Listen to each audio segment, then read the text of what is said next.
થાય છે તેનું સ્વામિનારાયણ હરે સંવત્સર 1976 વૈશાખ સુધી એકાદશી ને દિવસ સવારમાં સ્વામી શ્રી સહજાનંદજી મહારાજ શ્રી ગઢડામધ્યે દાદા ખાચરના દરબારમાં શ્રી વાસુદેવ નારાયણના મંદિરની આગળ લીમડાના વૃક્ષની નીચે ગોટા ઉપર ઢોલિયો બિછાવ્યો હતો.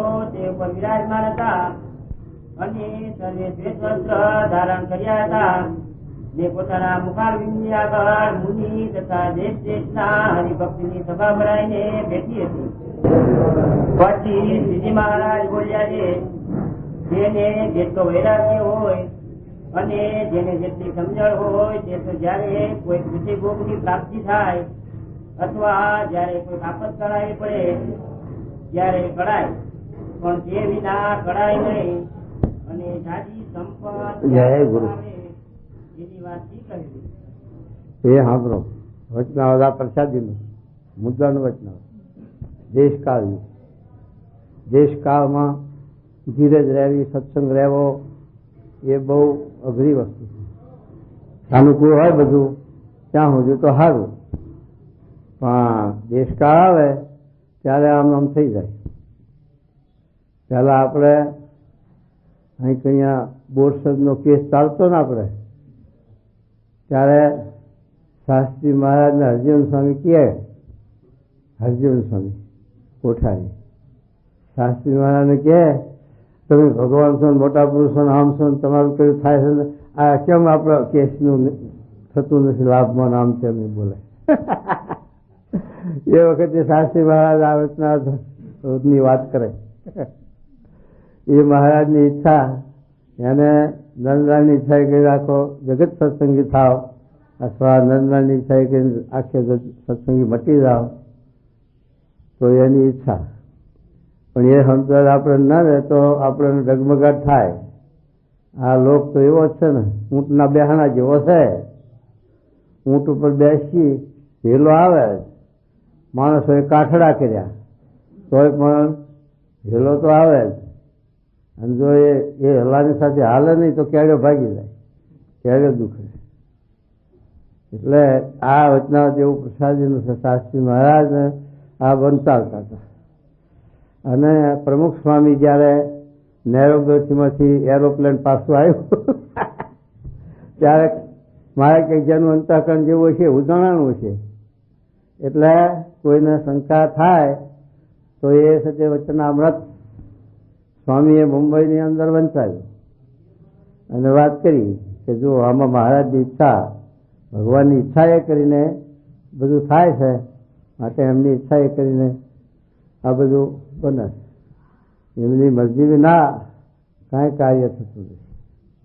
તો એ પણ એ વખતે આપણને ડગમગાટ થાય તો એ શ્રીજી મહારાજ પોતે પુરુષોત્તમ નારાયણ ભગવાન અને મેઘપરની અંદર મૂળજી લવાણા હતા, બહુ લોટકો હતી.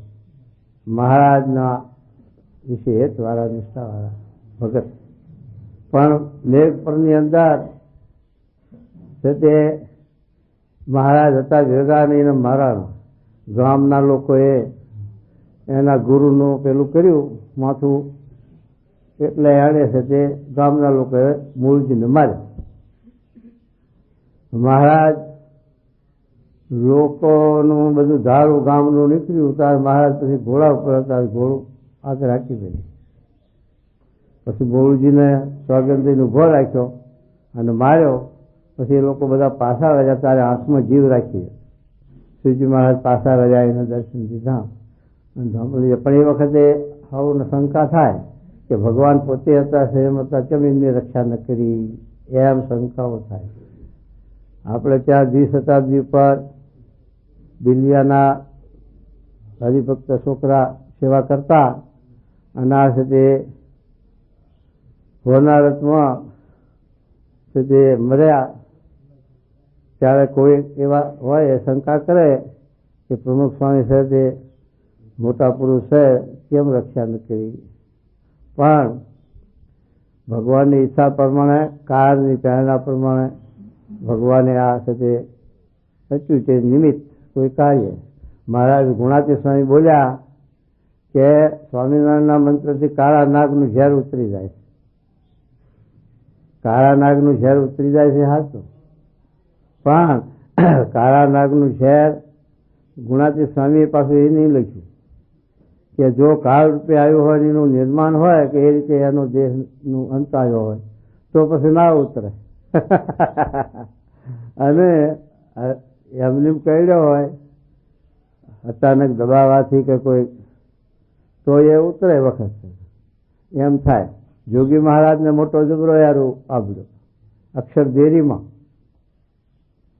અને જબર એ તો મોટો યારું. અને આગળનું પેલું આમ છે જોયું છે ને, તો બાપુ કે દરબાર કે આ તમે સાધુ ખુશ હોય ને દવા સાથે લેવાનું આમ કરો કે આપણે અક્ષર દેરીને ધૂન કરો મંદિર મંજૂર કરો. પણ જોયા છે જે ધૂન કરી અને રાતે જાગરણ કર્યું તો જોગી મહારાજને યારું ઉતરી ગયો ને નિશાની પેલી રહી છે. અને હમણાં અમારા અક્ષર સ્વામી પેલા માણાવદર યારું રમાડે હો વાદીના ઘોડે, બીખ બીવાય નહીં, યારું પકડે જતો હોય તો આમ પકડે, પકડીને પાછો ગરામાં નાખે અને રમાડે. આપણે પણ ભાઈએ તો ચિતરી ચડે અને એમ થાય ભાગીએ. અને એ છે એવું કરે જો નિર્ભય બીવાય નહીં, છતાં પણ એનો કાળ પૂરું થયો, નિમિત્ત પૂરું થયું. મહારાજ કે નામ શું છે તમારું? કે જીવો. અને કામ શું કરે છે? કે રાફડા ખોદે છે, આપના રાફડા ખોદી નાખે. ત્યાર પછી એને જીવો જ કહો છો, મરેલો જ કોણ? એ રાફડા ખોદે છે, કોક દાડો ભોરી ઘૂમ કરશે ફૂ કહો માટે જીવો નામ નહીં. હા, એ મર્યો રાફડા ખોદે. એમ આ હેરું પકડે તે કોક દાડો એનો કાળ. એ રીતે હેરું પકડતા ને પછી એક દાડો પકડવા જાય, એમાં મોઢા આગળ હાથ નાખ્યો, એમાં મોઢું આગળ રહી ગયું, જરાક પાછો હાથ પડ્યો એટલે એને મોઢું વારી અને ફટકાયો. અને જો એને બધું એ કર્યું ઉપાય, પણ એનો કાળ હતો તો ચાલ્યા ગયા ધામમાં, એના બચાલ્યો. અક્ષરદેવી જેમની ધૂને કરી બધું કર્યું, પણ એ વખતે એનું એ પ્રમાણે નિમિત્ત હતું ને એ પ્રમાણે કાળ હતો. માટે થવા કાળ ભગવાનની જે આકાર ચડાવી રહી છે, જીવના જે નિર્માણ છે એ પ્રમાણે થયા કરે. ભગવાન અન્યથા કરતું શક્તિ છે એમની, કરતું શક્તિ અન્યથા કરતું શક્તિ. એ અન્યથા કરતું શક્તિનો ઉપયોગ ભગવાન કરતા નથી, એ સત્તા પોતાની પાવર. પણ એનો આવી રીતે કોઈ દિવસ દાખલો બેસાડ હોય, ભગવાન આસ્તિક પણ દેખાડવું હોય, જીવને ભક્તનું કાર્ય કરવું હોય, એ બધું નિમિત્ત ભેગું થાય ત્યારે એ કાર્ય ભગવાન એવું કરે છે કે ન બચવા જેવું બચાવે. પેલા નિભાડામાંથી બદલાડાના બચ્ચા બતાવ્યા, પ્રહલાદજીને રડતા કરાવી. હવે એ બચવાનો સંભવ નહીં, ત્યાં કણ્યા કાળ છોડે નહીં, પણ તે છતાં ભગવાને બચાવ્યા. એ અન્યથા કરતું શક્તિનું પ્રમાણ કહેવાય. એવી જે કાર્ય કરે ભગવાન તારે અન્યથા કરતું શક્તિ વાપરી કહેવાય. એમ સુધી અન્યથા કરતું શક્તિ ભગવાન ઉપયોગ. બ્રહ્માનંદને 12 વર્ષની ઉંમર આપી દીધી, આયુષ કાળ આવ્યો તો એમની આયુષ પૂરી થઈ હતી તોય પણ આપી દીધી. ત્યારે જો અન્યથા કરતું, ને કે આયુષ કોઈ વધારવા સમજશે દુનિયામાં? કોઈ છે વધારે? કશું નહીં. આ એટલે પછી મોટો ડાક્ટર હોય કે કોઈ હકીમ હોય કે કોઈ છે તે આ સર્જન હોય, પણ એનું આવ્યું એટલે એની દવાઓ પડી રહે, બધું પડ્યું રહે અને ચાલ્યું જવાય. માટે એ છે તે એ કાળની ગતિ જબરી છે. ભગવાનની આ કાળ ચડાવી મેલી છે એ પ્રમાણે બધું ભ્રમણ થયા જ કરે, ઉત્પત્તિ સ્થિતિને લઈએ. એમાં ભગવાનને અટકાવવું હોય તો અન્યથા કરતું શક્તિ વાપરે. પહેલાજી ઉપર અન્યથા શક્તિ વાપરી ભગવાન, કે એના બાપે એને મારવા માટે આટલા ઉપાયો કર્યા, છતાં પણ પહેલાજીના દેહને આંચ આવવા નથી દીધી. એ ભગવાનનું કર્તવ્ય, એ અન્યથા કરતું શક્તિ વાપરી.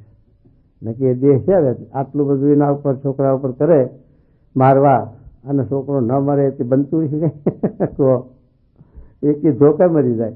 7 વર્ષનું છોકરું શું ટક્કર ચાલે? એક ધોકા મરી જાય.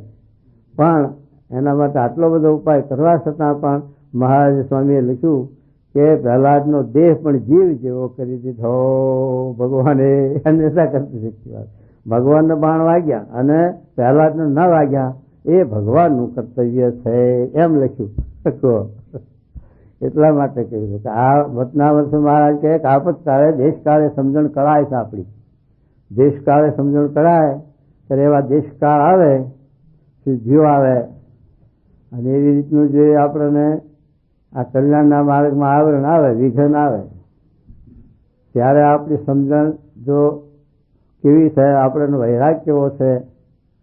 ગોવિંદ સ્વામી હતા એમને આ સિદ્ધિ આવી આદિ. પોતે ચાલ્યા જતા હતા. ગોવિંદ સ્વામી રૂપાળા હતા. એક રાજાની બાની સ્વામી કે 10,000નું સોનું. એ જમાનાની વાત. અત્યારે તો 10,000 ગણતરીમાં નહીં મારા ભાઈ. અત્યારે તો સામાન્ય ગણાય. પણ એ વખતમાં તો 10,000 એટલે 10 લાખ બરોબર થઈ જાય.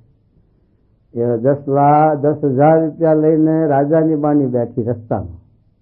ગોવિંદ સ્વામી નીકળ્યા રૂપાળા ભાઈ અને આ સોનું હું તમારા ઘરમાં બેહું. ગોવિંદ સ્વામી કે મારું ભગવાન ભજવા નીકળે ને આ સિદ્ધિઓ આડી આવે છે, માટે આ ભગવાને મને સિદ્ધિને મોકલી લાગે છે. પછી પોતાનું લુગડું હતું મૂકી અને કે હું આવું એમ કરીને આ જારું પેલું જારું કરીને ભાગી ગયા. સ્વામી કે જો આવે છે તે આવી સિદ્ધિ આવી, આવરણ આવ્યું. ભગવાન ભજવામાં આ વિઘન આવ્યું. છતાં પણ જો સમજણ હતી, કંઈક વૈરાગ હતો તો એનાથી સટકી ગયા. ન કે બંધનમાં આવી જાય જીવ. તો જીવનું શું ગુંજાય છે? પણ સમજણની વાત છે. મહારાજ કે વૈરાગ હોય જેટલો અને સમજણ એટલે દાદા ખાતરનું આમાં એક દ્રષ્ટાંત આપે પણ હજારો દ્રષ્ટાંત છે. એવા દ્રષ્ટાંતોનું ક્યાં પાસ આખું તમે કીર્તન બોલો છો ને, હરિગુણ ગાતા. દુર્જનિયાનો ધડક ન ધારી એમાં બધા આખ્યાન આપ્યા. હરિચંદ્રનું, પ્રહલાદનું, પાંડવોનું ને વસુદેવ દેવકીનું, બધા ભક્તોના ઘણા કદ્રજનું એવા બધાના આખ્યાનો આપ્યા છે. તો એની અંદર પણ આ લખ્યું છે કેટલો આપતકાળ, કેટલો દેશકાળો આવ્યા છે. ભગવાન હરિચંદ્ર જેવા સત્રાજી રાજા, એના માથે કેવી સતી ભગવાને મૂકી કહો. અને ત્યાં જઈને વેચાણા ભંગિયાના ઘેર વેચાણા. છતાં પણ એને સત્ય ભગવાન છોડ્યા નહીં, સત્ય ન મૂક્યું. આપણે હોય તો જરાક આપતકાળ આવે તો થઈ ગયું, ફગી જઈએ. આવું છે તે કૃષ્ણ ભગવાન જેના ઘરમાં જન્મ લીધો, વસુદેવ દેવકી જેલમાં. લ્યો કેવું મજા આવતી છે જેલમાં, કેવું હક હશે કહો. કૃષ્ણનો જન્મ જેલમાં કહો. એ તો સામાન્ય માણસ નહીં. મારું કંઈક છે તે વ્યવસ્થિત જન્મ થાય, ઊંઠ ને ગોર મળે અને બધું એવું ખાસ. આ તો જેલમાં શું વાત ચાલે? તો ભગવાન કેવું એ દેશકાળ. આવા દેશકાળો બધા આવે. મહારાજે આમાં દાદા ખાતર દર્શન આપ્યું. દાદા ખાતરને પણ એવો દેશકાળ આવ્યો હતો તે માખે તરાણી હતી અને કેસ કંઈક ગ્રાહનો ચાલતો હતો. એમાં પણ એમે 21 વખત ગયા. મહારાજની હયાત મહારાજ આશીર્વાદ આપતો, થાપો મારે જાઓ, આ ફેર તમારા લાભનું થઈ ગયું. પાછા ચાલ્યા હવે પાછા. અને એવા 21 વાર જ્યાં આવ્યા તોય પણ દાદા ખાતરને જરા પણ મોત ના આવીને મહારાજે લખ્યું કે જેનું જેવું અંતઃકરણ છે એવું જણાવ્યું છે. એટલે બીજાને દાદાને કાંઈ લઈ લેવા દેવા. પણ દાદા વિના બીજા એના સંબંધીઓ હોય, કુટુંબીઓ હોય, બીજા આજુબાજુના હોય કે એના ભગવાન એના ઘરમાં રહે છે તો આ કેમ સુધી અગોથી ચેતાય નહીં, કેમ રક્ષા ન કરી, એમ શંકા કરે. ખરા પડેલા નદીના કાંઠા ઉપર, ગોંડળી નદીના કાંઠે માખર ચડેલી અને ખરા પડેલો અને વરસાદ પડ્યો, બધું તણાવ અનાજનું સીઝન થયું. તો પણ દાદા ખાતરને એના માટે શંકા નહીં. પણ બીજાનું જેવું અંતઃકરણ છે એવું મહારાજે જણાવ્યું છે. એમ મહારાજે લખ્યું છે. એમ આ જીવને એવા દેશકાળો આવે. આપણે સત્સંગને કંઠી બાંધે અને પછી ભેંસ દોવા ન દીધી, પાછા ગયા. સ્વામી તમારી કંઠીમાં હજી નહીં કે ભેંસ દોવા ન દીધી. અરે તારો ભલો થાય ભેંસ તો દોવા ના જાય, બરોબર પાડી ના હોય, ખાંડ ના ખવાડી હોય. જય મહારાજ. માટે જતે અત્યારે નહીં જોવા જશે, હાજે જોવા જશે જા. પણ આવું એટલા આપતકાળમાં પણ સત્સંગ છોડી દે. આદેશ કાળ આવે એવા. પેલા બે ની વાત કરીને, બે બાપ દીકરો હતા ને જે સત્સંગી નહીં, અને સજે બાવાનું સમાગમ કરે, બાવાજીનો બાવો ગુરુ, અને બાવાને રાખે કે આવે તો ઉતારો આપે, ખવડાવે, સેવા કરે, સમાગમ કરે. અને પછી સાધુ ગામમાં આવેલા, અને ભૂલે ચૂકે બે બાપ દીકરો ચડી ગયા મંદિરના બારણે. જાય તો નહીં, પણ વળી થોડી રવાડે ચડી ગયા, ભગવાનને ખેંચવા આવે. પછી જ્યાં તો સંતો એવી વાતો કરી, એના ગર્વ ગળી ગયા કે આવો બાવાજી તો આવી વાતો આપણે નથી કરતા. આ તો બહુ વાતો ભગવાનના મહિમાની ને ત્યાગ વૈરાગની ને નિયમ ધર્મની બહુ વાતો કરી સંતોએ. ત્યારે ગલાનો ગુણ આવ્યો તો એ કંઠીઓ બાંધી સ્વામી પાસે. બે જણા કંઠી બાંધી અને પછી ગયા ઘરે. ઘેર ગયા તો હાવો બે જાણ્યું કે આવા સ્વામિનારાયણ ચાલ્યા, હવે બાવાને ઘેર પહેવા દેશે નહીં, અને બાવાના સમાગમ વગર આપણે ચાલશે નહીં. કેલકીઓ બાવાના સમાગમ વગર આપણે નહીં ચાલે, કારણ કે બાવો એ ભેગા બેસીને વાતો કરે મુખો મુખ, અને આ સ્વામિનારાયણ તો ઢુકડા જીરે નહીં. હો આપણને ભારીને લાજ કાઢે કે સ્વામિનારાયણ, તારી એમાં આપણને શું હવાદ આવે? દુષ્યન હવાદ ના પડે ને. હા ત્યાં હવે સ્વામિનારાયણ થયા એટલે બાવાને અહીં નહીં પહેવા દે, અને આપણે બાવા વગર ચાલશે નહીં. માટે સ્વામિનારાયણ મટાડી દઈએ, એમથી કંઠીઓ તોડી નંખાઈએ, એમ કરી અને બે જણીઓ રિહાણી. હાહુ હાહુ બે રિહાણી બેઠા ઘરમાં, ચૂલો હરગાયો નહીં, દીવા કર્યા નહીં, અંધારું રાખ્યું હાજે, અને બધા બેઠા રિહાણી. પેલા બહાર શ્યામમાંથી ખેતરમાંથી ઘેર આવ્યા, તેમાં અંધારું દીવા નથી કર્યા, આમ તેમ. એ કઈ નહીં, આ તો બધા રિહાણા. શું છે પણ રિહાણા શું છે? કહે છે કે હા, આ તમે સ્વામિનારાયણ અખ્યાન કંઠીઓ બાંધી, તો એ કંઠીઓ તમે તોડી નાખો તો અમે સાથે દીવા કરીએ, અને ખાવાનું પણ કરીએ, કે નહીં કરીએ. વાત કરે છે શું કે છે. પછી દોહાએ કહ્યું એના દીકરાને, દીકરા શું છે વિચાર કે કંઠી રાખવી છે કે ઘર રાખવું છે? કહો, આ કંઠી રાખવી છે કે આ ઘર રાખવું? જો ઘર રાખવું હોય કંઠી તોડવી પડે, પણ છોકરાને દઢ પાકું થયેલું હો સાધુ, એવું સજે પાકું કરાયેલું મહિમા નિષ્ઠા, ત્યાં વગર કલ્યાણ થાય જ નહીં. ભગવાન પ્રત્યક્ષ મળે અને એમની આજ્ઞાન ઉપાસના દઢ હોય તો જ આ જીવનો આત્યંતિક મોક્ષ થાય, બાકી થાય નહીં. પછી તો પરોક્ષ ભક્તિ તો ખુદાને ફોહલાવા જેવી. ઠીક છે એમ. તો પછી દીકરા જો કંઠી રાખવી હોય ને સદે તો હાથમાં બળીઓ લે, અને આ તારી માને ને આ તારા ઘરના માણસ બે ને સાથે બળિયા લે, અને તને એકની બે પછી બીજી પરણાવીશ, પણ એની ફકર ના રાખીશ, એ તો તારા સાથે ચિંતા નહીં. તો પછી બળીઓ જ્યાં લીધો ત્યાં પેલા મનાઈ ગયા હો, દીવો કરવા માંડી પડ્યા, રસોઈ કરવા માંડી પડ્યા, મનાઈ ગયા ખબર ના પડી કે મારા આ તો પાકા થઈને આવ્યા, હવે આ ફરે એવું નથી. પછી પાકું ભાર્યું એટલે પછી તરત કામ કરવા માંડી પડ્યા. જો જરાક ઢીલું મેલ્યું હોત તો સત્સંગ છોડાવી દે. તો માટે જો આ છે તે દેશકાળ, આવા દેશકાળમાં સત્સંગ રહે ત્યારે રહે કે સમજણની દળતા હોય અને જીવમાં જ્ઞાનાંશનો વધારો હોય એટલી દળતા રહે, અને જો સમજણમાં કાચપ હોય તો જય સ્વામિનારાયણ. સત્સંગનો મહિમા ના સમજણ દેખા દેખી કીધા કીધી સત્સંગ કર્યો હોય તો પડ્યો રહે, પણ આ સત્સંગનો મહિમા તો કૃષ્ણ ભગવાન પોતે બોલે છે. અને એકાદશમાં સ્કંદમાં ભાગવતમાં બોલે, ભાગવત ના વાંચ્યું હોય તો વાંચજો. એકાદશમાં સ્કંદનો 11મો અધ્યાય સત્સંગનો મહિમા કે કૃષ્ણ ભગવાન ઉદ્ધવજીને સમજાવે કે ઉદ્ધવજી ભગવાનનું મુખ હતા. ભગવાનનું જ્ઞાન ભગવાન એક ઉદ્ધવજીને આપ્યું છે અને જ્ઞાનાચાર્ય એમને કર્યા.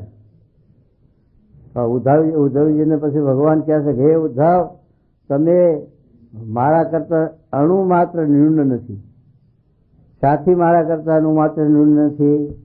તો એક તો તમે મને નિર્દોષ સમજો, મહિમા સમજો છો, નિષ્ઠા મારા વિશે પરમ હેત છે અને નિર્દોષ બુદ્ધિ છે. નિર્દોષ બુદ્ધિ શું હતી? કૃષ્ણ ભગવાન જયારે પેલી કુબ્જાના ઘરે ગયા ત્યારે ઉદ્ધવજી ભેગા હતા, પણ ઉદ્ધવજીને લેશ માત્ર ભગવાનને વિશે જરા પણ મનુષ્ય ભાવ નતો આવ્યો અને ઉદ્ધવજીમાં પણ કોઈ જાતનો વિકાર નતો, નિર્દોષ હતા. એટલે કૃષ્ણ ભગવાને એમની પ્રશંસા કરી કે હે ઉદ્ધવ, તું મારાથી અણુ માત્ર ન્યૂન નથી, કારણ કે મને નિર્દોષ સમજ્યા અને તમે પંચ વિષયમાં બંધાણા લેવાના નથી, એટલે ઉત્તમ છો. તો એ ઉદ્ધવજીના જ્ઞાન આપવાથી એ વખતે કહે છે કે હે ઉદ્ધવ, હું જેવો આ સત્સંગે કરીને વશ થઉં છું એવો તો અષ્ટાંગ યોગ સાધે. અષ્ટાંગ યોગ સાધવો બહુ અઘરો છે. એ તો દેહના ચૂરે ચૂરા કરવા, મનના ચૂરે ચૂરા કરવા પડે. અહીંયા દેહ હાલે નહીં, દેહમાં છે તે ત્રણ તાણા કટકારવું, આ હુઈ જવું, એ લહેર મારવી ના હાલે. આ અષ્ટાંગ યોગ સાધવામાં તો બહુ અઘરું છે, દેહને કાઢવો પડે. અષ્ટાંગ યોગ સાધે તપ કરે. ધ્રુવજી તપ કર્યું હતું, 5 વાયુ ભરતી, એવા તપ કરનારા હતા. અને કરદમ ઋષિએ તપ કર્યું હતું, 10,000 વર્ષ સુકાઈ ગયા હતા, ભગવાનની આંખમાંથી આંખો પડી ગયા, એવું તપ કર્યું. આવી રીતે તપ કરે, અષ્ટાંગ યોગ સાધે, તપ કરે, તીરથ કરે. બાબા તીરથ કર્યા છે કે? હા, 4-5 વખત કર્યા. હા, પગાર હાથીપણું કરીને પણ તીરથ કર્યા. જગન્નાથપુરી, દ્વારકા, હરિદ્વાર, ઋષિકેશ, બહુ સારું. તો આ કહે છે કે તપ કરે, તીરથ કરે, પછી વ્રત કરે, દાન કરે, યજ્ઞ કરે, યોગ સાધે, પણ વશ હું ભગવાન કે નથી થતો એને. પણ એક સત્સંગ કરીને વશ થાવ છું. તો એ સત્સંગ કયો કે આત્મા પરમાત્માનો સાક્ષાત્કાર થાય, એને મહારાજ લખ્યું કે અમે સત્સંગી કહીએ છીએ. અને એવો સત્સંગ થાય ત્યારે સત્સંગ. બીજો સત્સંગ ક્યાં કીધો? ભાગવતની અંદર કપિલદેવ ભગવાને દેવહૂતિ માતાને કીધો, પ્રસંગ મંદિરમ પાસ મહાત્મા ન કર્યો વિદુ એ સાધુ કીધું. ગુણાતીત પુરુષ હોય, સત્પુરુષ હોય, જે માયા પરના પુરુષ હોય, શ્રી દરિયાના ત્યાગી, પંચવત્માને યુક્ત અને ભગવાનના ધારક એવા ગુણાતીત પુરુષ હોય, એનો પ્રસંગ એટલે આ ખેડૂત સમજે, પેલું દોરડાની પાન મૂકે, કૂતર હોય કે ગમે તો સણ હોય, સણની પાન મૂકે અને પછી એને 3 હેરો કરીને પાણી પલાળી રોડ દે, લુગડું ફેનું. પછી એ 3 હેરોની 1 હેર થઈ જાય તો આપણને ખબર ના પડે કે આ 3 હેરો છે કે 1 હેર, એક રૂપ થઈ જાય. એનું નામ પ્રસંગ કહેવાય. એમ ભગવાન સત્પુરુષ સાથે એકાત્મ ભાવ થઈ જાય, જુદાપો ન દેખાય, જુદું ના દેખાય. હા, એક જ રૂપ, એ પ્રસંગ કહેવાય. મન જુદું નહીં, જરાય પણ જુદા પણ, ઓતપ્રોત, મમો ઉર સંતરુ મેં સંતરુ. તો એ મહારાજ કીધું પ્રસંગ. બીજો પાછો સત્સંગ ક્યાં કીધો? મધ્યના 54 યશ્યાત્મ બુદ્ધિ, આ મધ્યનું 54 વચનાવત અને ભાગવતના 10મા સ્કંદનો 84મો અધ્યાય વાંચી લેજો જો વાત ખોટી હોય. તો એમાં કીધું યશ્યાત્મ બુદ્ધિ કોણ તે ધાતુ કે એ 4 પ્રકારની આત્મબુદ્ધિ આ જીવને છે. દેહમાં આત્મબુદ્ધિ છે, દેહના સંબંધીમાં આત્મબુદ્ધિ છે, જળમાં તીર્થમાં આત્મબુદ્ધિ છે, પ્રતિમાઓમાં આત્મબુદ્ધિ, એવી 4 પ્રકારની આત્મબુદ્ધિ સત્પુરુષમાં નથી કરતો તો ગોખરહ. અને એવી સત્પુરુષમાં 4 પ્રકારની આત્મબુદ્ધિ થાય એનું નામ સત્સંગ. આ ભાગવતની વાત છે, વાંચી લેવી, વિચાર કરવો. તો આવો સત્સંગ જેને થાય એને ભગવાન કે હું ને વશ છું, એના આધીન છું. કહો આવું મહારાજે કીધું, આવો સત્સંગ થાય એના આધીન. હવે એવો સત્સંગ આપણે કરતા નથી, પછી ભગવાન આપણા આધીન વશ ક્યાંથી થાય? એવો સત્પુરુષમાં આપણે એવો સત્સંગ મન કર્મ વચ્ચે કરીએ તો ભગવાન આધીન થાય. અને એમાં ભગવાન પછી આવી કસોટીઓ લે, દેશ કાળાદિકનું વચનાવત આપ્યું કે આવી રીતે આપણે સત્સંગ કરીએ એમાં હજારો આવરણ આવે. હો, ગામમાં આવરણ આવતા પહેલા મહારાજના વખતમાં કોઈ સત્સંગી નહીં, અને મહારાજના સંતો મહારાજના મુક્તાનંદ સ્વામી, બ્રહ્માનંદ સ્વામી, નિત્યાનંદ સ્વામી ફરતા કોઈકને સત્સંગ કરાવે તો ગામમાં આખા ગામમાં એક સત્સંગ થયો હોય તો એના માથે પાટા પડે. હે ટીલવો આવ્યો, હે સ્વામિનારાયણ થઈ ગયો, નામ કરે ને લોકો પજવે. અમારે કુંડળ ગામ છે, કડી પાસે કુંડળ ગામ છે, એ કુંડાળ ગામ, કુંડળ ને કુંડળ તો અહીંયા આવ્યો. કુંડાળ કરીને ગામ છે, કડીના નજીકમાં જ 1 કિલોમીટર જ દૂર છે, સીમા 2 ભેગા ખેતર. એમાં એક કલા ભગત કરીને મહારાજના વખતમાં હરિભગત છે, એના ગામમાં 50-60 ઘર એના કુટુંબના. પણ એમાંથી એ કલા ભગતને આ સમાગમથી સત્સંગ થયો અને શ્રીજી મહારાજને વિશે એને નિષ્ઠા થઈ. સ્વામિનારાયણ ભગવાન છે અને આ સંતો એના વિશે એ જ થયું. પછી ગામના એના 50-60 ઘરો જે કુટુંબીના હતા એ લોકોને ઈચ્છા થઈ કે આ આપણો જૂનો ધર્મ, આપણે રામાનંદજી છે, વૈષ્ણવ છે, એના સ્વામિનારાયણ થઈ ગયો, માટે આ સાથે આપણે એને સ્વામિનારાયણ વટાડી દીધી. એને પજવવા માંડ્યા, દુઃખ દેવા માંડ્યા, એની જમીન, એનો ઘર બાર એ બધું સદસીને લે વખા પાડે. પછી કલા ભગતે સત્સંગ છોડ્યો નહીં, આટલું કરવા છતાં પણ પોતે શિવ સાથે સત્સંગ રાખ્યો.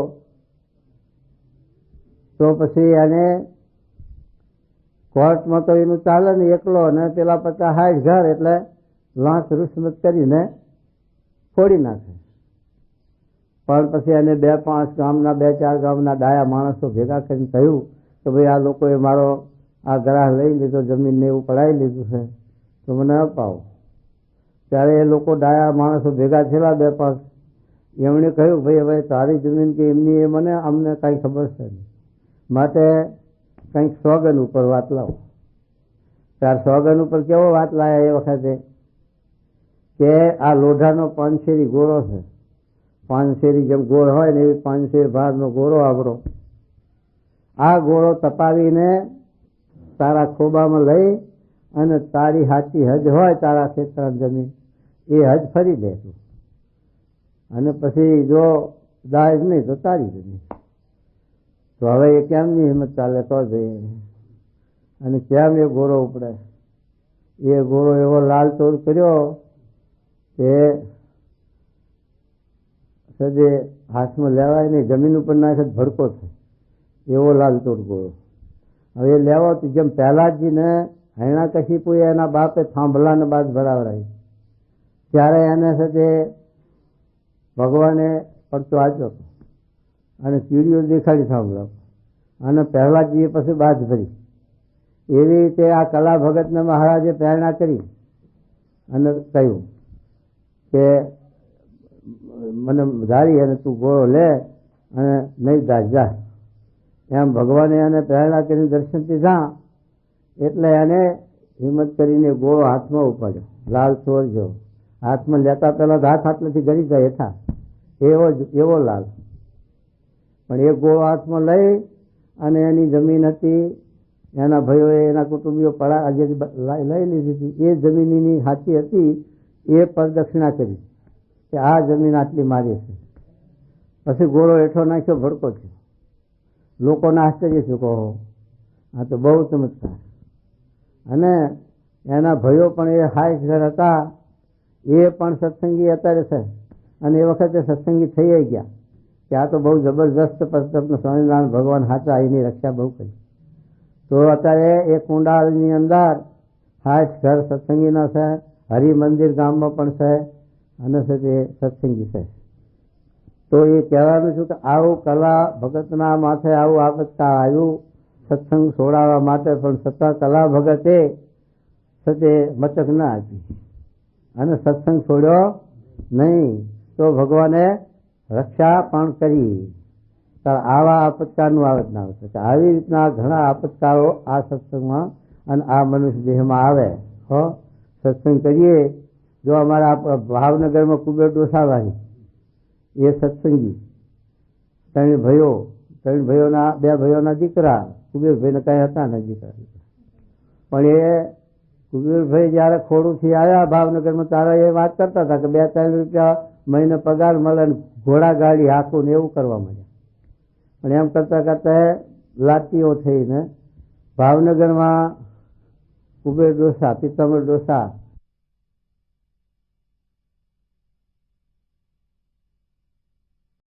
શું ઈચ્છા હશે, શું મરજી છે અને કેમના જે આવ્યા છે તે એ વ્યવહારમાં જાણે આપણે ના ખબર પડે, પણ વ્યવહાર બધો ખોળવાઈ ગયો. કારણ કે લોકોને બધું ધીરી બેઠા ને આવક આવે નહીં ને ખર્ચાનો પાર નહીં, એટલે છે તે પછી દેશકાળ એવા નરમ થઈ ગયા. દેશકાળ એવા નરમ થઈ ગયા કે હજુ એ પિતાંબરભાઈના દીકરા તો છે તે ધંધા ગોતે છે ને કરે છે, માથા કરે છે બિચારા. અને ઠાકરજીભાઈના દીકરા મોહનભાઈને તો બધા જુદા જુદા હું ધંધે વળગી ગયા અને રોટલા ખાય.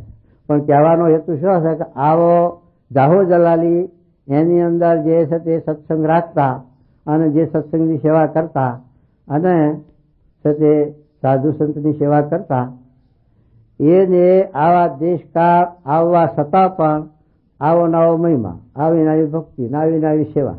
સ્વામી જાય, સંતો જાય એટલે મરી મટે, જમાડવા કરવામાં બીજા બીજા. અને મહિમા પણ સત્સંગનો એવો કે જો શાસ્ત્રી મહારાજના નામનું કૂતરું ત્યાં ગયું હોય તો કૂતરાના માટે સરભરા કરવા મરી મટે એવા, એમાં ના કહેવાય નહીં. હા. અને અમારા છે તે રાજકોટમાં મોરારજી દાદા હતા. એ પણ છે તે સાધારણ નોકરી કરતા, પણ રાજકોટમાં મોરારજી વારી થઈ ગઈ, નગર શેઠ જેવું થઈ ગયા, લખોપતિ થઈ ગયા, એવા સુખી થઈ ગયા. પણ એ મોરારજીના દીકરા નારાયણભાઈ અને ગીધુભાઈ ને હતા, હરિભાઈ હતા. હરિભાઈ જુદા હતા, 2 ભાઈ ભેગા જેવું હતું. પણ જયારે નારાયણભાઈ ધામમાં પધાર્યા, એ પ્રભાવશાળી પુરુષ હતા, એમના પ્રભાવે બધું ચાલતું. એમના ગયા પછી જરાક ઝાંખું પડી ગયું અને દેશકાળ આવી ગયા, આપતકાળ આવી ગયો. પણ છે તે મોરારજી દાદાનું છે તે એવું છે તે જે જોગી બાપા ગયા હોય તો તૂટી મરે, પણ પછી આ બીજા મહારાજ જેવા સાધુ ગયા હોય તો ના પછી પત્તો લાગે. અમારા છે તે પેલા ઈશ્વર સ્વામી અને માનદ સ્વામી એ 2 જણા એ બાજુ ફરતા હતા રાજકોટ બાજુમાં. પછી એમને ગોંડલ જવું, ત્યાં આવ્યા મોરારજી દાદા ભાઈ ગોંડલ જવું. પછી કે અમને ગોંડલની ટિકિટ કરી આપો. ત્યારે મોરારજી દાદા કે જોગી મહારાજની ચિઠ્ઠી લાવો. તો જોગી મહારાજની ચિઠ્ઠી હવે અમે ત્યાં લેવા જઈએ ત્યારે પછી ટિકિટ લેવા આવીએ શું કરવા. પણ આ હમણાં આટલો ફેર હતો એ. અને કહેવાનું શું કે આ તો દેશકાળની વાત, દેશકાળ આવે છતાં પણ સત્સંગ શીર સાથે રાખે હરિભક્ત. એમ મહારાજે લખ્યું છે કે હરિભક્તમાં મોટેરો કોણ એમ લખ્યું કે મણ અનાજ મળતું પછી રાજ આવે, ઇન્દ્રનું રાજ આવે, તોય પણ સત્સંગમાં એવો ને એવો મહિમા ને એવો ચડતો રંગ એવો ને એવો છે. તો એ છે તે સત્સંગમાં હરિભક્ત મોટેરા કહેવાય. અને સાધુમાં ભગવાન જેવા ગુણ આવે તોય પણ નિર્માની અને દાસના દાસ, તો એ મોટો ગુણ, એ મોટપ છે એમ. તો એ મહારાજ આ દેશકાળીઓ વચનાવતા આપણને સમજાવી અને કહે છે કે ગમે તેવા એવા દેશકાળ આવે પણ આપણી સમજણ એ વખતે ખબર પડે કે આપણે સમજણ કેવી છે. તો મહારાજના વિશે જે નિષ્ઠા છે એમાં ફેરફાર ન થવો જોઈએ અને આપણો જે ત્યાગ એ મોરો પડવો જોઈએ નહીં, આપણો સત્સંગ મોરો પડવો જોઈએ નહીં. આ લોક છે ઊંટના બેહાના જેવો હેલા તો આવે, એમાં વળી આપણે આવે દેહના મન અપમાનના એવા આવે, હાજા મજાના આવે, અને ગ્રસ્તને તો બૈરા ને છોકરા ને ઢોર ને પશુ ને એટલે અનંત પ્રકારના એમને તો હેલા આવે. પણ જો આ જડતાવાળા હોય, કલ્યાણભાઈ છે અગતરાયમાં, પર્વતભાઈ હતા, અને એવા મોટા હરિભક્તો દાદા ખાતર હતા, ડોસાભાઈ હતા બંધિયામાં, મહારાજના વખતમાં એવા ઘણા હરિભક્તો હતા. એમને ઘણી વખત ઘણી આપત્તાઓ એવા આવેલા છે, ને આવે ને જાય પાછા. ભગવાન મટાડીએ દે, કંઈ દેહે જતા નથી દેશકાળ. પણ એમાં જો છે તે લથડીઓ ખાઈ જાય તો સત્સંગ ટળી જાય અને કલ્યાણનો માર્ગમાંથી પડી જાય. એટલા માટે હિંમત અને શ્રદ્ધા રાખીને, હિંમત રાખીને સત્સંગ મોરો ન પડવા દેવો, સમજણ મોડી ન પડવા દેવી, ત્યાગ વૈરાગ મોરો ન પડવા દેવો. એના માટે આ વચનામૃત મહારાજ સમજાવે છે. શું કહે છે સાંભળો. જેને જેટલો વૈરાગ્ય હોય અને જેને જેટલી સમજણ હોય તે તો જયારે કોઈ વિષય ભોગની પ્રાપ્તિ થાય અથવા જયારે કોઈ આપતકાળ આવી પડે ત્યારે કળાય, પણ તે વિના કળાય નહીં. અને જાજી સંપત કે આપત આવે એની વાત શી કહે છે? જાજી આપતકાળ આવે કે જાજી સંપત આવે? જાજી આપતકાળ તો પહેલા બીજા કરતા તો પછી વિશેષ ના આવે ને કેટલીક આવે. અને સંપત્તિ આવે. સંપત્તિ એટલે શું છે? ઠેકાણું ના હોય ને પછી ગામ ગરાસ મળે, કરોડો રૂપિયા થાય, લાખો રૂપિયા થાય, સાહેબી થાય, તો પછી તે અવળી જાય. તો પછી સમાગમ કરવાનો. પેલા હુતારની વાત કરી છે સ્વામી મહારાજ છે એને શાયરી શીખવાડી, ત્રણ પાંખડીની, અને માળા ઉતારતા શીખવાડી. મહારાજ કે તારું દરિદ્ર જતું રહેશે અને ભગવાન તને સુખી કરશે, રોટલા દેશે. માટે લે આ શાયરી શીખીને શાયરીને માળા ઉતારીને હરિભક્તોને આજ્ઞા કરી કે આ માળાને તો ભલે આનાની હોય, 2 આનાની હોય, પણ એને 8 આના તો દેવા જ, કારણ કે એનું દરિદ્ર કાઢવું છે, એને રોટલા દેવા છે ભગવાન. પેલો માળા ઉતારે અને હરિભક્તો 8 આના લઈને માળાઓ લેવા માંડી. એમ કરતાં કરતાં ભગવાનને કરવું તે પૈસા વધી ગયા, વ્યવહાર વધી ગયો, અને વ્યવહારમાં હલવાણો. તે મહારાજનો દર્શન કરવા પણ નવરો થાય નહીં, સમાગમ કરવા તો ક્યાંથી નવરો થાય. ત્યારે મહારાજે પૂછ્યું કે પેલા મિસ્ત્રી કેમ આવતા નથી હમણાંથી? અરે મહારાજ શું પણ આવે, તમે સદે સાહેબી આપી અને વ્યવહારમાં ઘૂસી ગયો માણસ. ત્યારે મહારાજ કે જો આવી રીતે આટલા સારું હું છે તે હરિભક્તને બહુ સાહેબી નથી હાલતો, કારણ કે બંધ થઈ જાય, હલવાઈ જાય, એટલા સારું હરખા રાખું છું, ને કે વધારે આપું તો પાછા ફસાઈ જાય મેં તો નવરા થાય નહીં દર્શન કરવાય વ્યવહારમાંથી. એટલા માટે મહારાજ કહે છે કે માટે છે તે આ ગમે તેટલો સાહેબી મળે તોય શું, વૈભવ મળે તોય શું, અને સામાન્ય ગરીબાઈ આવી જાય તો શું, પણ સત્સંગમાં છે તે અગૌણતા ના આવવી જોઈએ, સત્સંગમાં ઢીલા ન પડવું જોઈએ. મારે કે હોનાનો દોરો 100 ઋતુમ હરખો, ઉનાળાના તાપમાં કે શિયાળાના ટાઢમાં હોનાનો દોરો ઢીલો પોતો ન થાય, ને મેણનો દોરો હોય તો ઢીલો પોતો થઈ જાય, મેણનો પાયેલો હોય. એમ જો આપણી સમજણ કાચી હોય તો ઢીલા પોતા થઈ જવાય, અને સમજણની જો ડરતા હોય તો ઢીલા પોતા ન થવાય. એના માટે મહારાજે એક નામ હોનાના દોરાની વાત કરી કે હોનાનો દોરો 100 ઋતુમ હરખો. એમ જે સોનાના દોરા જેવા જે દઢ ભક્ત એ જ અમારી નાત જાત છે, એ જ અમારા હગાવાલા છે.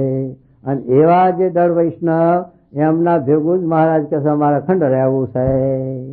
માટે હોનાના દોરા જેવા આપણે થવું એ આ સમાગમથી આવી નિષ્ઠા, આવી દઢતા સત્સંગમાં થાય, પછી એને દેશકાળ ન લાગે, ધક્કો ન લાગે. તો શું કહે જુઓ.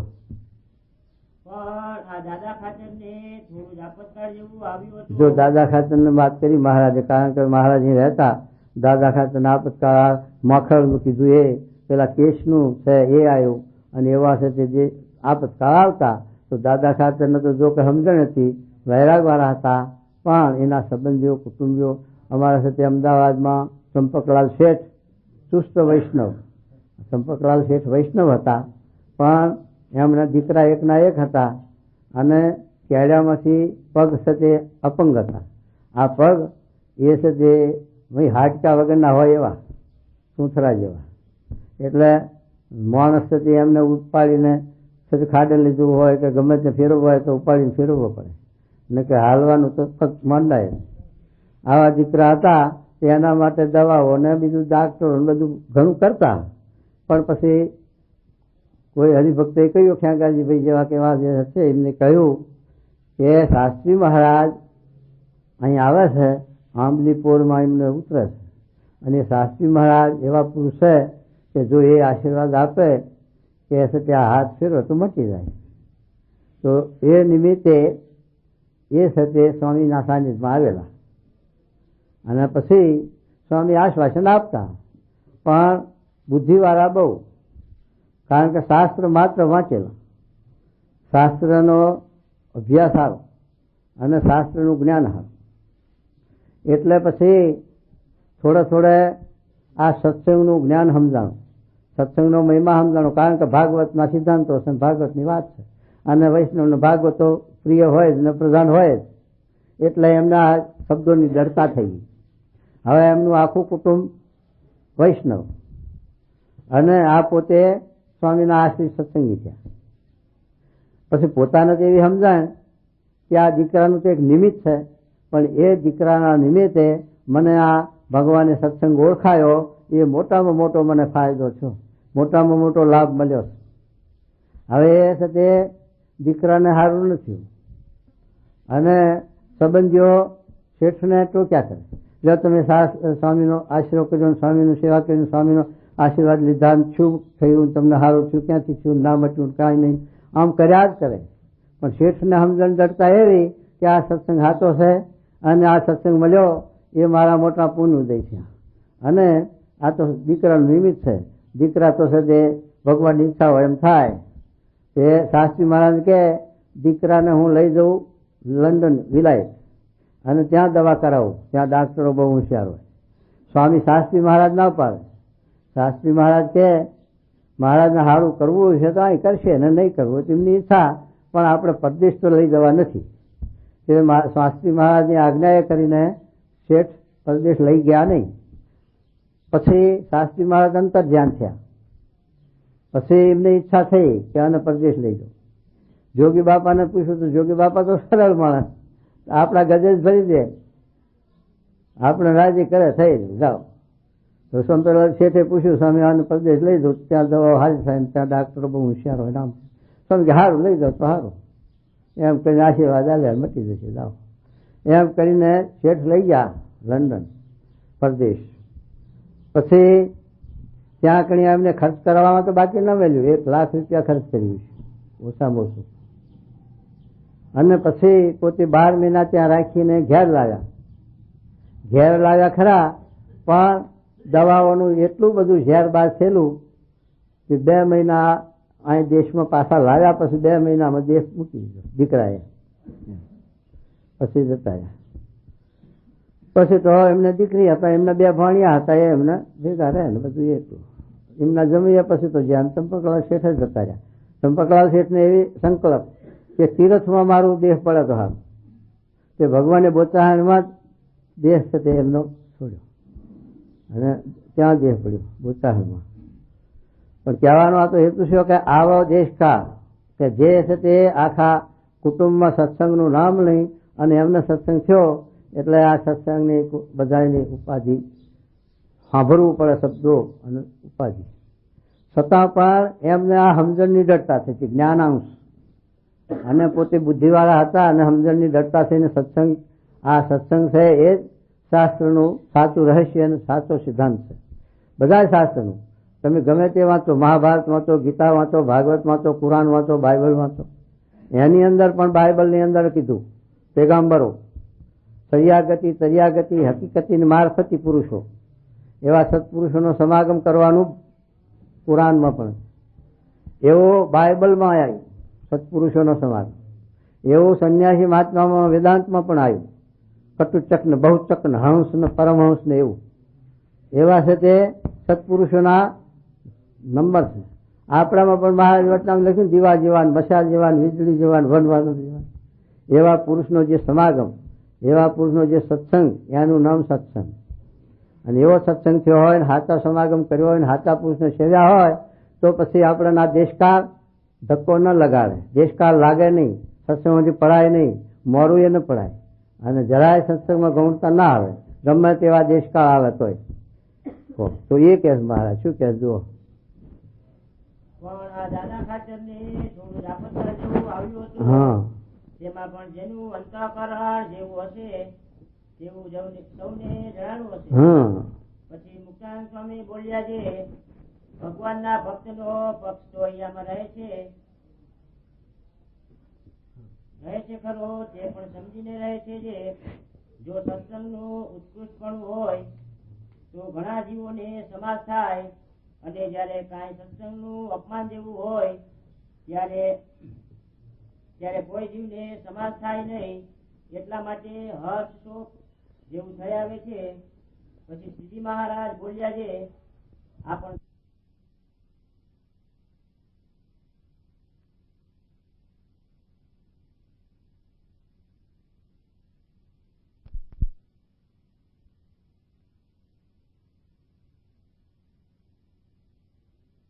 આપણને હાથીએ બેસાડે જો સાંભળો, તો હાથીએ બેસાડીને રાજી રહેવું, હાથે બેસીને રાજી રહેવું, બેસાડી નહીં.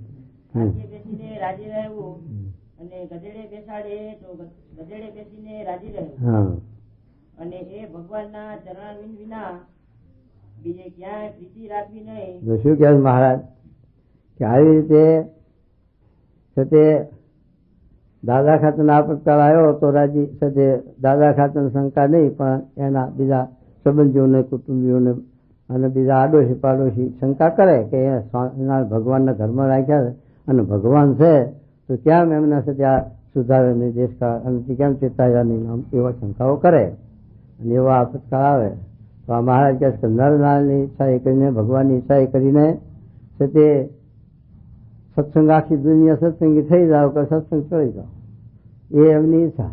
પણ આપણામાં મોડપ આપવી જોઈએ નહીં.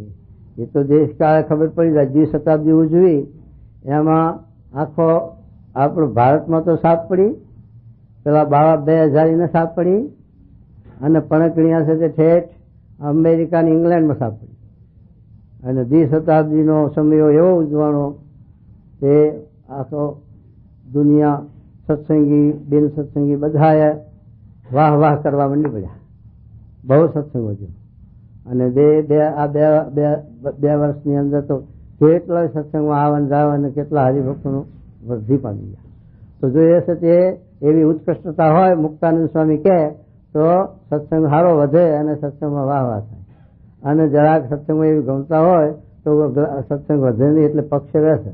તારે મહારાજ આ વાત સમજાવે છે કે ભાઈ ભગવાનની ઈચ્છા એ બધું થાય છે, અને સત્સંગ કરવો એમના હાથમાં છે, અને ઘટાડવો એમના, અને વધારવો એમના હાથમાં. આપણે તો પુરુષ પ્રયત્ન કરીએ એટલું ભગવાનને ધારીને.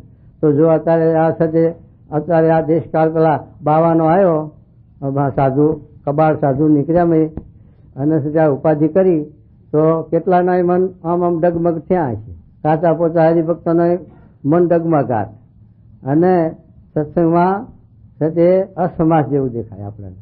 પણ એ મહારાજની ઈચ્છાથી થતું હોય. કેટલીક દડતાઓ જોવા, જેમ છે તે આફ્રિકામાં દેશકાળ વકીલનો મૂક્યો હતો, તે હરિભક્તોને દડતા કરાવવા, પાકા કરાવવા, અને પાકા કેટલા છે કાચા કેટલા છે એની આ પરીક્ષા. એમ છે તે એ દેશકાળ મૂક્યો હતો તો હરિભક્તો બધા પાકા થયા અને સમજણ આવી. એવો દેશકાળ પાછો ત્યાં મેળ્યો તો દાદુનો, એમાં પણ છે તે હરિભક્તોને છે તે કસોટી થઈ ગઈ, સારા નરતાની અને સમજણની ને અણસમજણની.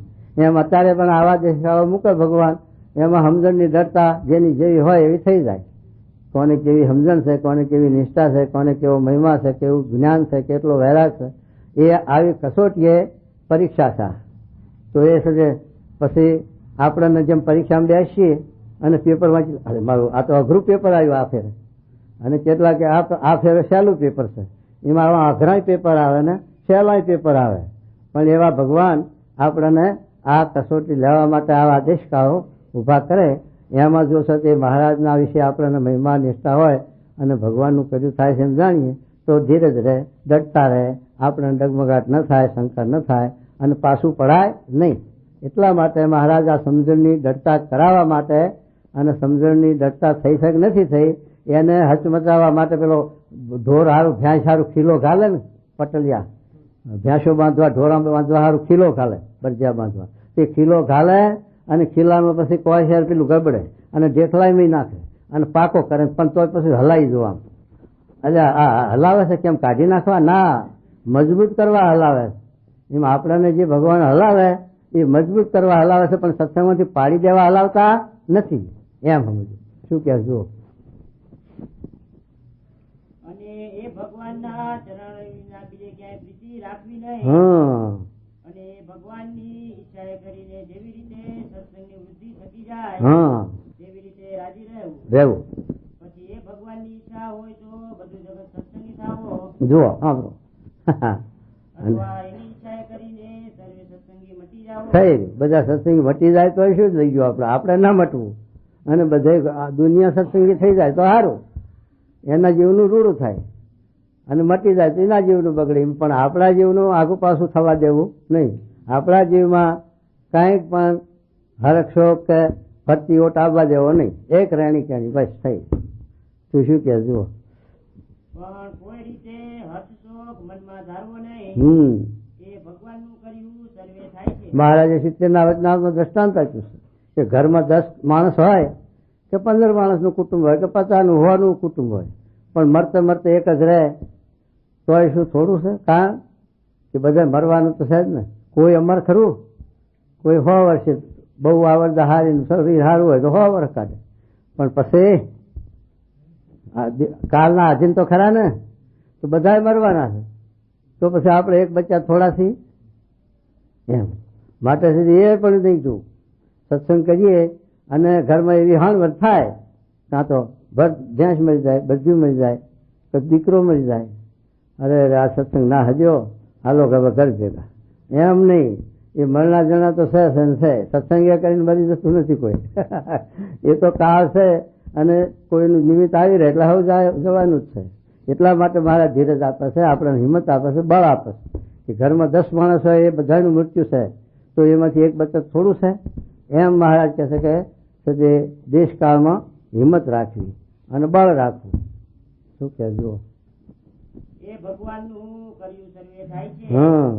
માટે સૂકું પાંદડું જેમ વાયુને આધારે ફરે છે તે ભગવાનને આધીન રહીને આનંદમાં એ પરમેશ્વરનું ભજન કરવું.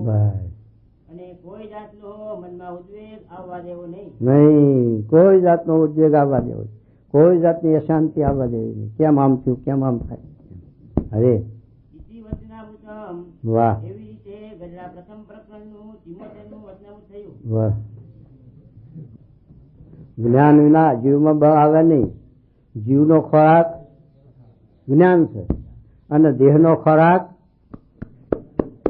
લડ્ડુ. દેહનો ખોરાક લડ્ડુ છે. દેહનો ખોરાક છે એ 3 ગગ્ગા, ઘઉં ઘી ગોળ, 3 ગગ્ગા. અને એ દેહનો ખોરાક હો. અને આત્માનો જીવનો ખોરાક જ્ઞાન. તે જ્ઞાન શું? આ બધું આ પેલું ટેલિવિઝન કાઢ્યું, પ્લેન ઉડાડે, રોકેટ કાઢે, એ જ્ઞાન? ના, એ જ્ઞાન નહીં. એ તો આત્માનું જ્ઞાન. આ તો આત્માનું, પરમાત્માનું જ્ઞાન. આત્માનું જ્ઞાન શું? ગીતાનો બીજો અધ્યાય વાંચ્યો કોઈને? 5નો. એની અંદર આત્માનું જ્ઞાન આપ્યું છે. કૃષ્ણ ભગવાને અર્જુનને કહે, હે અર્જુન, આ આત્મા છે તારો ચૈતન, એ સ્થિર છે, અસ્થિર થાય નહીં. એ કપાય નહીં, પલળે નહીં, બળે નહીં, હળે નહીં. એને બાળપણ નહીં, ઘડપણ નહીં, જુવાની નહીં. એને નાત નહીં, જાત નહીં, ગામ નહીં, દેશ નહીં.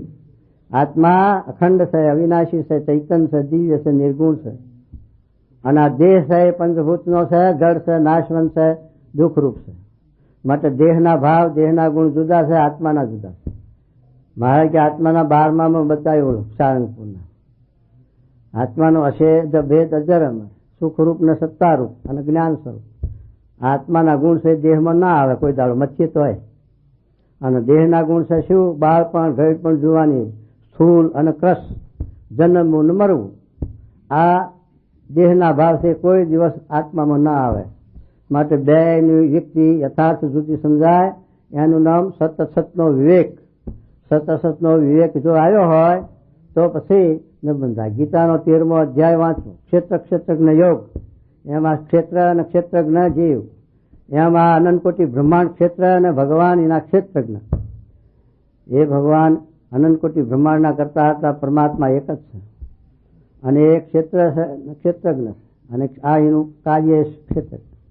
એ ક્ષેત્રજ્ઞ યોગનો 13મો અધ્યાય ગીતાનો સમજાયો છે. વાંચીને વિચારો તો આ વાત સમજાઈ જાય. એટલા માટે આ સ્વામી આપણને આ વાત કરે. શું કહે છે જો સાંભળો. જો એનો અભ્યાસ કરીએ, શાસ્ત્રનું વાંચન, સંતનો સમાગમ, તો સત્ય સમજાય. આપણે સાથે ઘેર બેસી રહીએ તો કઈ એન્જિનિયર થવાય નહીં, LLB થવાય નહીં. એ તો કોલેજ ગોઠવી પડે. અને કોલેજમાં જઈએ અને સત્ય ત્યાં પ્રોફેસરનો સમાગમ કરીએ.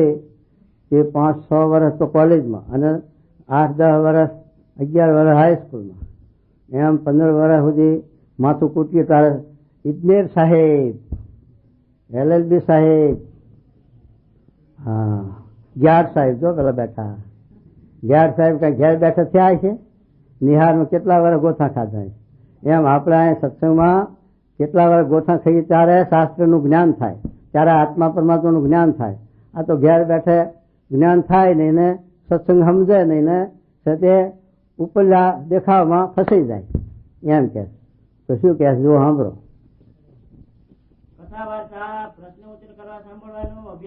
હા, એનો જીવ વૃદ્ધિ પામે. દેહ ક્યારે વર્ધન પામે? મોતકમ. હા, ખાવાનું એ પેલા અમારા સૂરજનારાયણ ના બિસ્તરા